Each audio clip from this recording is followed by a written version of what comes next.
Hello students, एक बार फिर आपका स्वागत है आपके अपने YouTube channel smart study classes पर।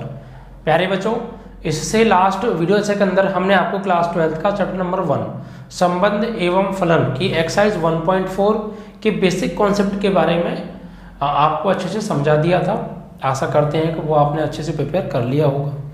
आज इस वीडियो लेक्चर के अंदर हम एक्सरसाइज 1.4 के क्वेश्चंस के ऊपर बात करने वाले हैं। ठीक है बच्चों, तो क्वेश्चंस को ध्यान से समझिएगा। बहुत सिंपल एक्सरसाइज है, हार्ड तो है ही नहीं।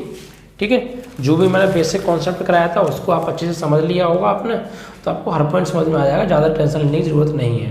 और बच्चों यहाँ से क्वेश्चन बनते हैं तो आप अच्छे से समझ लीजिएगा बस। ठीक है, तो अगर हम बात करें बच्चों यहाँ पर देखो, पहले तो इस एक्सरसाइज को पढ़ने के लिए आपको कुछ चीज़ों का ज्ञान होना चाहिए। मैं आपको बता दूँ, एक तो थोड़ा संख्याओं के बारे में आपको जानकारी होनी चाहिए कि प्राकृतिक संख्या कौन सी होती हैं, पूर्ण संख्या कौन सी होती हैं, और पूर्णांक कौन से होते हैं, और रियल नंबर्स कौन से होते हैं। ये सारी चीज़ें थोड़ा सा आपको पता हो तो फिर आप समझ जाएंगे। जैसे मैं थोड़ा सा यहाँ पे करा देता हूँ हल्का हल्का सा, और उसके सिंबल वगैरह क्या है। जैसे पूर्णांक, यानी इनको हम बोलते हैं इंटीजर। ठीक है, इसे आई से या हम जेड से भी लिखते हैं। किससे बच्चों? जेड से। इसमें कौन कौन से आते हैं? जितने भी बच्चों आपके होल नंबर होते हैं, होल नंबर आप जानते हैं ना, होल नंबर मतलब पूर्ण संख्याएं जो 0 से स्टार्ट होती हैं और धनात्मक दिशा में आगे की ओर बढ़ती जाती हैं, यानी 0 +1 +2 +3 +4 एंड डॉट डॉट इन्फानाइट। ये सभी होल नंबर होते हैं, ये सब प्लस के होते हैं। अगर इनके आगे मैं माइनस का सिंबल लगा लूँ और माइनस का सिंबल लगाने से जो संख्या मिले वो, और ये प्लस वाली, इन सबको कंबाइंड कर दूं तो जो मिलेगा वो इंटीजर होंगे। यानी जितनी भी पॉजिटिव संख्याएं हैं, जितनी भी धनात्मक संख्याएं हैं वो पूर्णांक है, जितनी भी ऋणात्मक संख्याएं हैं वो पूर्णांक हैं। बट एक बात का ध्यान रखें, पूर्णांक में पॉइंट की संख्या नहीं आती हैं, दशमलव वाली संख्याएं नहीं आएंगी, ना ऐसी बटे की संख्या आएंगी जिनका डिवाइड करके या जिनको सॉल्व करके हमें पॉइंट में आंसर मिले। तो बस पॉइंट की संख्या इसके अंदर नहीं आएंगी। ठीक है बच्चों, बाकी सभी रियल नंबर आ सकते हैं, बस पॉइंट वाले नहीं आएंगे। जैसे 0 +1 +2 +3 dot dot dot infinite plus तक, and -1 -2 -3 dot dot minus infinite. ये सब के सब क्या है बच्चों? पूर्णांक होते हैं। ठीक है, रियल नंबर यानी वास्तविक संख्याएं,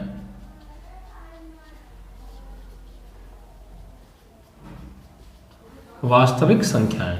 तो जो वास्तविक संख्याएं कौन सी होती है, तो इसमें क्या होगा, जो पूर्णांक है ना वो सब वास्तविक में आते हैं, बस पूर्णांक के अंदर पॉइंट वाली संख्या नहीं आती है। अगर पॉइंट वाली संख्या और इसके अंदर सम्मिलित कर दी जाए तो वही वास्तविक बन जाएगी। ठीक, बस ध्यान रखिएगा, जितनी भी संख्याएं हैं इस दुनिया में सब रियल नंबर के अंदर आती हैं, बस एक नहीं आती अवास्तविक संख्या। यानी रूट के अंदर अगर कोई नेगेटिव संख्या आ रही है, रूट के अंदर अगर कोई नेगेटिव संख्या आ रही है तो वो संख्या सिर्फ रियल नंबर के अंदर नहीं आएंगी, बाकी सब संख्या रियल होती है। ठीक है, सब।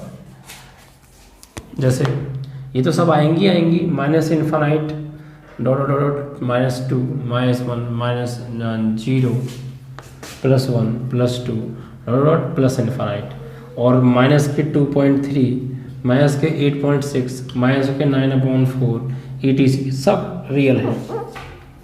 ठीक है बच्चों, धनात्मक पूर्णांक तो सिर्फ प्लस की आ जाएंगी, ऋणात्मक पूर्णांक तो सिर्फ माइनस की आ जाएंगी। ऐसे R+ यानी सब प्लस के रियल नंबर, R- यानी सब माइनस के रियल नंबर। ठीक है, और इंटीजर आप समझ गए, ज़्यादातर ये इन्हीं का यूज होगा, और रियल नंबर का। ठीक है, और परमेय संख्या आप जानती हैं, वे संख्या जिन्हें P/Q फॉर्म में लिखा जा सकता है, और P और Q पूर्णांक होने चाहिए, Q does not equal to 0 होना चाहिए, वो सब परमेय संख्या होती हैं। तो ये सब का अगर आपको अच्छे से ज्ञान है तो फिर आप इस एक्सरसाइज को अच्छे से समझ जाएंगे। ठीक है बच्चों, चलिए बेसिक कॉन्सेप्ट में मैंने आपको बता ही दिया था। बाइनरी ऑपरेशन होता क्या है कि कोई भी दो एलिमेंट आप किसी सेट से लीजिए, और उन दो एलिमेंटों को अगर हम ऑपरेट करें किसी संक्रिया द्वारा, और ऑपरेट करने के बाद जो रिजल्ट मिले वो भी उसी सेट का एलिमेंट हो, तो हम कह सकते हैं कि जिस संक्रिया से आपने उन दो एलिमेंट को ऑपरेट किया है वो संक्रिया एक बाइनरी ऑपरेशन होगी उस सेट पर। ठीक है, ये मैंने आपको बताया था। तो पहला प्रश्न है, गौर दीजिएगा, पहले प्रश्न के अंदर 5 पार्ट हैं बच्चों, तो ये पहले का पहला पार्ट है। क्या दिया है इसमें, पहले पढ़ लीजिए। निर्धारित कीजिए कि क्या निम्नलिखित प्रकार से परिभाषित प्रत्येक संक्रिया स्टार से एक द्विआधारी संक्रिया प्राप्त होती है या नहीं। यानी स्टार से यहाँ पर हमें द्विआधारी संक्रिया प्राप्त होगी या नहीं होगी, ये हमें बताना है। उस दशा में जब स्टार एक द्विआधार संक्रिया नहीं है तो औचित्य भी बताइए। यानी अगर वो नहीं प्राप्त होती है, स्टार एक द्विआधारी संक्रिया नहीं है, तो क्यों नहीं है वो भी हमको बताना है, उसका औचित्य भी हमें देना है। तो पहले पार्ट में हमें दे रखा है Z प्लस यानी सेट क्या है, Z प्लस मतलब धनात्मक पूर्णांक, जितनी भी पॉजिटिव नंबर है उनको लेना है, सिर्फ उनसे बात करनी है। और A और B को ऑपरेट किया गया है स्टार संक्रिया द्वारा, A स्टार B बराबर A माइनस B द्वारा परिभाषित संक्रिया स्टार है। तो देखिए बच्चों, अब हमें ये बताना है कि यहाँ पर जो स्टार है वो एक द्विआधारी संक्रिया है या नहीं है। तो हम वो कैसे बताएंगे बच्चों, तो मैंने आपको क्या बताया, यहाँ पर एक्चुअली हमें जो दे रखे हैं नंबर वो Z प्लस दे रखे हैं। Z प्लस मतलब पॉजिटिव इंटीजर्स, धनात्मक पूर्णांक, यानी हमें A की वैल्यू जो लेनी है कोई भी वो Z प्लस से लेनी है, धनात्मक पूर्णांक से लेनी है। B की जगह भी अपनी तरफ से कोई भी Z प्लस से वैल्यू लेनी है, और फिर उन दोनों को A स्टार B बराबर A माइनस B इस तरीके से ऑपरेट करना है। और ऑपरेट करने के बाद जो रिजल्ट मिलेगा वो भी अगर Z प्लस है, तो हम कहेंगे स्टार एक बाइनरी ऑपरेशन है, स्टार एक द्विआधारी संक्रिया है Z प्लस पर। अगर आपने एक भी एग्जाम्पल ऐसा दे दिया जो इस नियम को फॉलो नहीं कर रहा है कि A star B is equal to A minus B belongs to Z plus, तो फिर हम ये कह देंगे कि स्टार एक बाइनरी ऑपरेशन नहीं है, द्विआधारी संक्रिया नहीं है। ठीक है बच्चों, तो कैसे करेंगे, देखिए यहाँ पर कोई भी एलिमेंट ले लीजिए अपनी तरफ से, माना लेना Z प्लस, माना A बराबर 5 belongs to Z plus yes, B बराबर 2 belongs to Z plus yes. अब इनको स्टार संक्रिया द्वारा ऑपरेट करो, किसको, A is equal to 5 and B is equal to 2 को।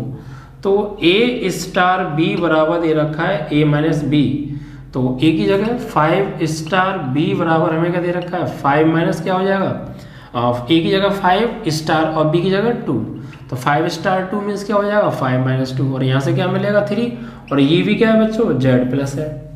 तो मतलब हमने A की जगह कोई Z प्लस लिया, B की जगह कोई Z प्लस लिया, और उन दोनों को A स्टार B तरीके से यानी स्टार संक्रिया द्वारा ऑपरेट किया 5 और 2 को, और जो रिजल्ट मिला 3 वो भी एक Z प्लस है। तो स्टार एक द्विआधारी संक्रिया है, लेकिन ये सभी Z प्लस पर एप्लीकेबल होनी चाहिए। अगर हमने ऐसा एक भी एग्जांपल ऐसा दे दिया कि A का मान भी Z प्लस, B का मान भी Z प्लस, बट जब इसको ऑपरेट किया तो वो Z प्लस ना हो, तो फिर ये स्टार एक बाइनरी ऑपरेशन नहीं होगा। एक भी एग्जांपल ऐसा अगर आपने दे दिया तो यहाँ पर तो ये वाली बात सत्य हो रही है। ऐसे बहुत सारे एग्जांपल हैं, उनके लिए वाली बात सत्य होगी, स्टार एक बाइनरी ऑपरेशन होगा। बट बच्चों बहुत से एग्जांपल अभी ऐसे भी बचे हैं जिनके लिए बाइनरी ऑपरेशन है नहीं। क्यों, देखिए बाइनरी ऑपरेशन ये कब हो जाएगी, जब आप A का मान B से बड़ा ले लेंगे, A is greater than B लेंगे। आप A का मान 5 लिया, B का मान 2 ले लिया, अगर आपने A का मान B से छोटा ले लिया, वहीं पर ये स्टार बाइनरी ऑपरेशन नहीं होगा। तो इसके लिए यहाँ तो सत्य हो रही है, लेकिन सत्य सभी के लिए होनी चाहिए, फिर सभी पॉजिटिव Z के लिए होनी चाहिए, सभी धनात्मक पूर्णांक के लिए ये वाली बात सत्य होनी चाहिए। अगर एक के लिए भी सत्य नहीं हो रही है तो फिर ये स्टार एक बाइनरी ऑपरेशन नहीं होगा। तो यहाँ तो सत्य है, लेकिन अगर मैंने मान लीजिए A बराबर ले लिया B से छोटी वैल्यू, यानी ले लिया 6 belongs to Z plus yes, B बराबर ले लिया मैंने 8 belongs to Z plus yes. अब इसको ऑपरेट किया मैंने, तो A स्टार B बराबर A माइनस B, तो 6 स्टार 8 बराबर 6 माइनस 8, और जो मिला वो -2 मिला, बट ये does not belongs to Z plus, ये धनात्मक पूर्णांक तो है नहीं। तो मतलब एक एग्जाम्पल ही काफ़ी है, एक एग्जाम्पल ही काफ़ी है बाइनरी ऑपरेशन नहीं होने के लिए। बस ध्यान रहे कि ए का मान जो लें वो भी जेड प्लस हो, बी का मान लें वो भी जेड प्लस हो, ऑपरेट करें वो भी जेड प्लस मिले, और ये बात सभी जेड प्लस के लिए एप्लीकेबल होगी, सभी जेड प्लस पर अप्लाई होगी ये वाली बात, तो फिर स्टार एक बाइनरी ऑपरेशन होगा। अगर एक भी एग्जाम्पल ऐसा आपने दे दिया कि ए बराबर जेड प्लस लिया, बी बराबर जेड प्लस लिया, लेकिन जब उसको ऑपरेट किया स्टार संक्रिया से तो वो जेड प्लस नहीं मिला, तो फिर आप साफ साफ कह देंगे कि ये एक स्टार एक बाइनरी ऑपरेशन नहीं है। ठीक है, तो यहाँ पर लिखेंगे अतः स्टार एक बाइनरी ऑपरेशन यानी द्विआधारी संक्रिया, द्विआधारी संक्रिया नहीं है जेड प्लस पर। ठीक है, क्योंकि सभी के लिए फॉलो नहीं हो रही, सभी जितने भी जेड प्लस हैं सभी के लिए ये वाली बात फॉलो नहीं हो रही है, सभी के लिए फॉलो होनी चाहिए ना। ठीक है, तो इस तरीके से पहला क्वेश्चन आपका 1.4 का पहले का ये बच्चों आपका पहला था, और आप समझ गए होंगे कि क्यों यहाँ पर ये स्टार जो है एक बाइनरी ऑपरेशन नहीं है। अब आगे क्वेश्चन की ओर बढ़ते हैं, अगले को देखते हैं क्या वहाँ पर स्टार एक बाइनरी ऑपरेशन है, चेक करते हैं। ऐसे ही आपको चेक करना, कोई हार्ड नहीं है, अपनी तरफ से एलिमेंट्स लेने हैं अकॉर्डिंग टू क्वेश्चन। दूसरे में दे रखा है जेड प्लस ए स्टार बी बराबर ए बी, दूसरा दे रखा है जेड प्लस, दूसरे में पहले का दूसरा जेड प्लस ही दे रखा है, और ए स्टार बी बराबर दे रखा है ए बी, यानी ए और बी को स्टार संख्या द्वारा ऑपरेट इस प्रकार किया गया है कि ए और बी का मल्टीप्लाई आए। तो अब हमें यहाँ पर ये बताना है कि यह एक स्टार बाइनरी ऑपरेशन होगा, तो कोई दिक्कत नहीं है। ए भी जेड प्लस लीजिए कोई भी, बी भी जेड प्लस लो कोई भी, तो लेट यानी माना ए बराबर कुछ भी ले लो 2, जेड प्लस होना चाहिए, धनात्मक पूर्णांक होना चाहिए, तो है belongs to Z plus yes, B बराबर 3 belongs to Z plus yes. अब इनको ऑपरेट करो तो ए स्टार बी बराबर ए बी, तो 2 स्टार 3 बराबर 2 इंटू 3 यानी 6, और 6 बिलोंग्स टू जेड प्लस है। और भी आप ले लीजिए, आप कोई भी अपने दिमाग में आप सोचिए, क्या कोई भी सोच लीजिए, क्या कोई भी ऐसे दो धनात्मक पूर्णांक हैं, क्या कोई ऐसे दो धनात्मक पूर्णांक हैं कि वो दोनों तो आपस में धनात्मक पूर्णांक हों लेकिन उनका मल्टीप्लाई करें तो हमें धनात्मक पूर्णांक ना मिले, तो ऐसा हो ही नहीं सकता।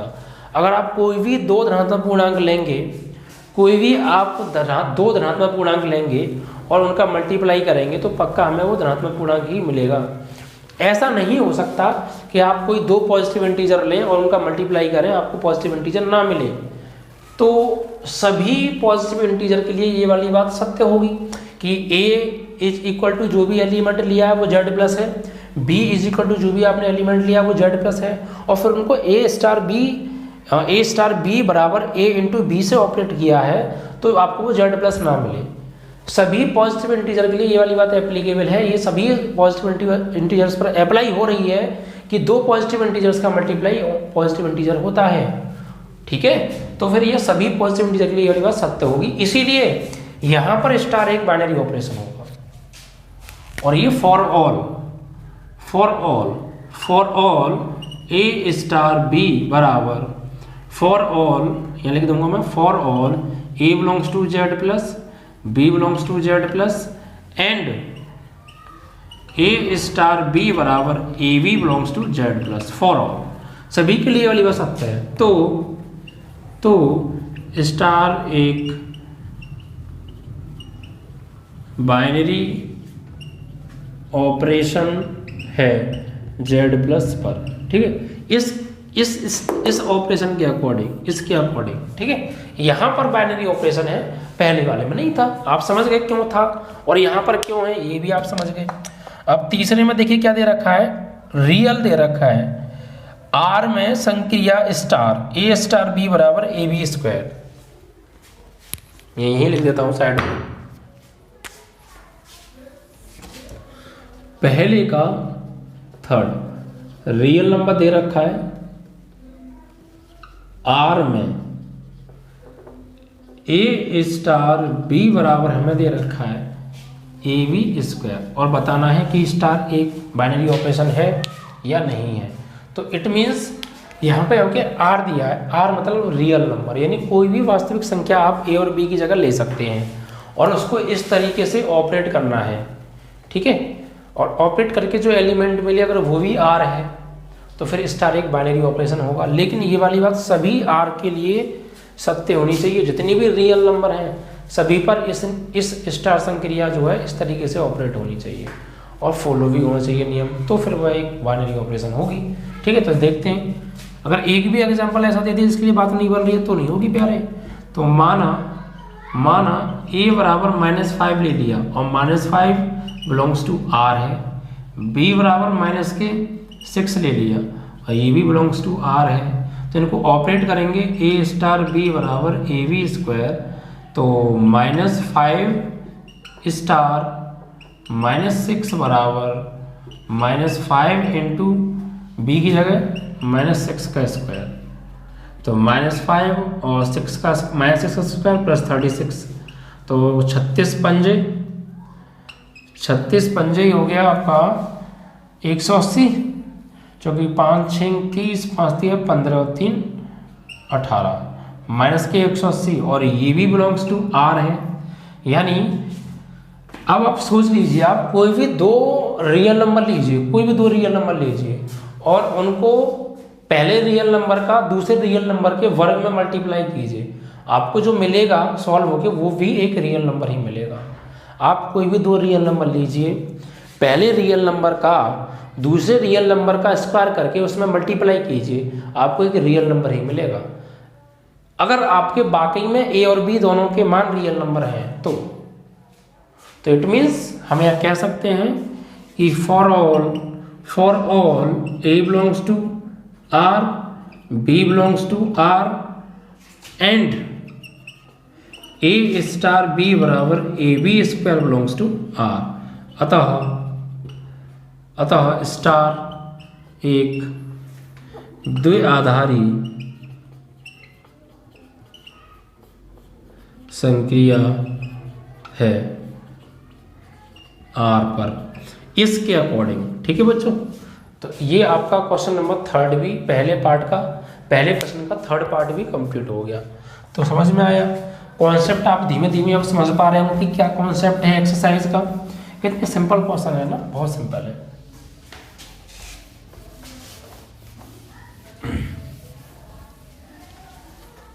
चलिए अब देखिए बच्चों, यहाँ के बाद हम पहुँचते हैं क्वेश्चन नंबर 4 की ओर। इसमें लिखा है Z प्लस हमें दे रखा है और स्टार ए स्टार बी बराबर मॉडुलस ए माइनस बी।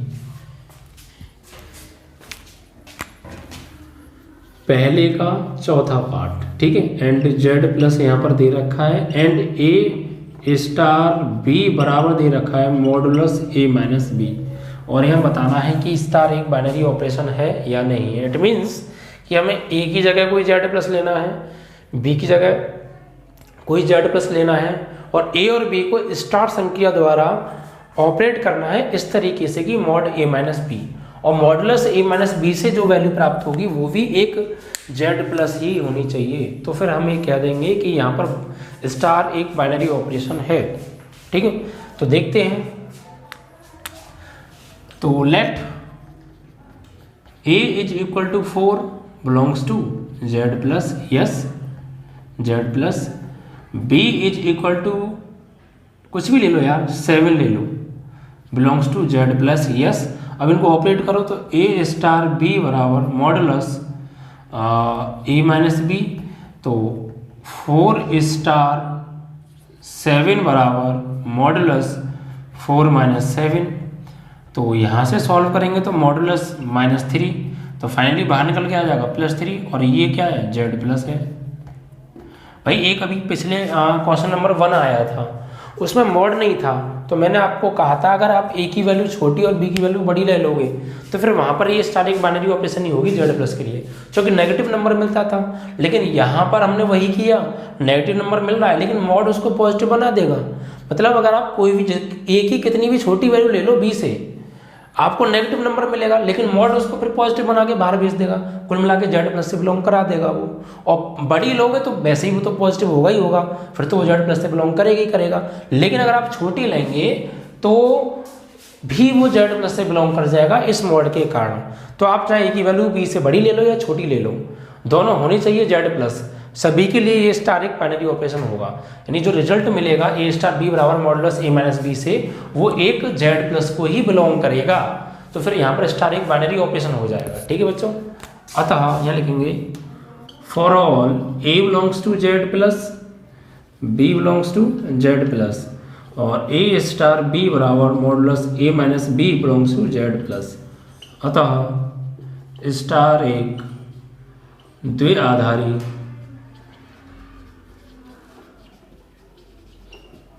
संक्रिया है, स्टार एक द्विआधारी संक्रिया है। ठीक है, इस तरीके से आपका ये क्वेश्चन नंबर फर्स्ट का फोर्थ पार्ट भी बच्चों कंप्लीट हो गया। तो देख पा रहे हैं आप, बहुत सिंपल कॉन्सेप्ट से मैं करा रहा हूँ और आपको समझ में भी आ रहा होगा। ठीक है, चलिए अब इसके 5वें पार्ट को और देखते हैं बच्चों क्या दिया है।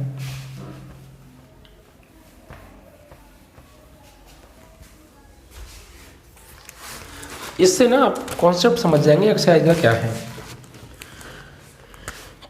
5वां, पहले का 5वां भाग, जेड प्लस दे रखा है बच्चों यहाँ भी, एंड ए स्टार बी बराबर ए स्टार बी बराबर ए द्वारा परिभाषित है, और हमें ये बताना है कि यह एक स्टार बाइनरी ऑपरेशन है या नहीं है। ठीक है, चलिए तो देखिए यहाँ पर क्या करने वाले हैं यार। आपके यहाँ पे आप कंफ्यूज मत होइएगा, क्योंकि कुछ नहीं है, बहुत सिंपल है। बाकी क्वेश्चन से तो बहुत सिंपल है ये क्वेश्चन। क्यों? क्योंकि यहाँ पर क्या है, ए स्टार बी बराबर ए, यानी जो आपका पहला एलिमेंट है वही आना है बराबर में। बस आपको करना क्या है कि ए की जगह क्या लेना है, जेड प्लस, बी की जगह क्या लेना है, जेड प्लस, और जब उनको ऑपरेट करेंगे ए स्टार बी बराबर ए से, तो बी का तो कोई औचित्य ही नहीं रहेगा यहाँ पे, क्योंकि ए ही बराबर में आ रहा है। ठीक, लेकिन अकॉर्डिंग टू कंडीशन हमें लेना पड़ेगा, कोई प्रॉब्लम नहीं है। जैसे यहाँ पे मान लेंगे हम, माना ए बराबर कोई भी जेड प्लस ले लो, कोई भी, सपोज ले लिया मैंने 5 belongs to Z plus, B बराबर 3 बिलोंग्स टू जेड प्लस। ठीक है, एंड इनको ऑपरेट करेंगे ए स्टार बी बराबर ए, तो 5 स्टार 3 बराबर, तो यहाँ ए था तो ए आ गया, यहाँ 5 है तो क्या आ जाएगा, 5 आ जाएगा, और ये भी क्या है, जेड प्लस है। और आप ऐसे ही सोचिए, अपने दिमाग में सोचिए, इमेजिन कीजिए कि आप ए भी कोई पॉजिटिव इंटीजर ले लेंगे, बी भी आप कोई पॉजिटिव इंटीजर ले लेंगे, और ए और बी को स्टार संख्या द्वारा इस तरीके से ऑपरेट करेंगे, तो जो भी ए का मान होगा वो भी एक पॉजिटिव इंटीजर होगा। क्यों? क्योंकि हमने जो ए लिया था, जो ए लेट किया था, वो एक पॉजिटिव इंटीजर लेट किया था हमने, और ए एक पॉजिटिव इंटीजर लेट किया था हमने, और ए को ही हमें यहाँ पे लिखना है, तो जो लिखेंगे वो खुद एक पॉजिटिव इंटीजर होगा, क्योंकि वो हमने लेट ही पॉजिटिव इंटीजर किया था, तो पॉजिटिव इंटीजर आएगा। It means we can say a star b is equal to, जो रिजल्ट मिलेगा वो खुद एक पॉजिटिव इंटीजर को बिलोंग करेगा। तो फिर इसका मतलब कोई भी एलिमेंट ऐसा नहीं है कि हम ए की जगह पॉजिटिव इंटीजर ले लें, बी की जगह पॉजिटिव इंटीजर ले लें, और ए स्टार बी बराबर ए से उसको ऑपरेट करें तो हमें वो पॉजिटिव इंटीजर ना मिले। एक भी एलिमेंट ऐसा नहीं है। तो इट मीन्स यहाँ पर ये वाली बात सत्य हो जाएगी कि A belongs to Z plus, B belongs to Z plus, and A star B बराबर A belongs to Z plus. अतः स्टार एक बाइनरी ऑपरेशन यानी द्विआधारी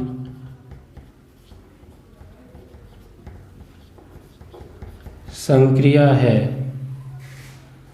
जेड प्लस पर। ठीक है, इस तरीके से ये पहले प्रश्न के 5 पार्ट समाप्त हो गए। तो आपने इन 1 से लेके 5 तक के प्रश्न यानी पहले प्रश्न के 5 पार्टों को देखा, और आपको यहाँ पर इन 5 प्रश्नों को अगर आपने पूरा देखा है, समझा है बिल्कुल अच्छे से, तो आपको इस एक्सरसाइज का मेथड समझ में आ गया होगा इस पहले प्रश्न से, कि यार हमको क्वेश्चन को सॉल्व किस ढंग से करना है, किस वे में उनको लेकर जाना है और किस तरीके से उनको सॉल्व करना है। अगर इस बात को आप समझ गए तो पूरी एक्सरसाइज आपकी समाप्त हो जाएगी। कॉन्सेप्ट पर विशेष फोकस किया कीजिए। देखिए पहला चैप्टर अभी आपका समाप्त होने वाला है, बहुत सिंपल कॉन्सेप्ट से मैंने आपको कराया है, वरना पहले चैप्टर के बच्चों के समझ में वाकई में नहीं आता है और छोड़ देते हैं। थोड़ा डिले हो गया था चैप्टर, वो इसीलिए डिले किया था कि मैं एक ऐसे सिंपल कॉन्सेप्ट से कराना चाहता था कि आपको ये शिकायत का ही मौका ना मिले कि सर पहला चैप्टर कम समझ में आता है। बिल्कुल simple concept and big basic concept. तो आप इस अगर बाकी में आप हर चैप्टर के बेसिक कॉन्सेप्ट पे फोकस करेंगे ना, तो मैं बाकी में बता रहा हूँ बच्चों, आप मैथ को बाकी में एक मैथ से आपका एक वास्तविक परिचय होगा। आप वास्तव में उसको समझ पाएंगे कि यार हाँ ये चीज़ है। और आप ऊपर ऊपर पढ़ेंगे तो फिर वो बात मैथ के अंदर नहीं, आपके अंदर बात जम पाएगी। बाकी में आपको अगर डीपली नॉलेज चाहिए मैथ के अंदर, तो पहले आप उसके बेसिक कॉन्सेप्ट पे जाएं, हर चीज़ को समझने की कोशिश किया करें कि ये क्यों है, कैसे है, क्या है, और फिर उसको बाकी में पढ़ा करें। और रिवाइज बहुत ज़रूरी है, ठीक है। तो ये आपके 5 प्रश्न पहले पार्ट के समाप्त हो गए, इनको आप अच्छे से प्रिपेयर कर लीजिएगा, ठीक है।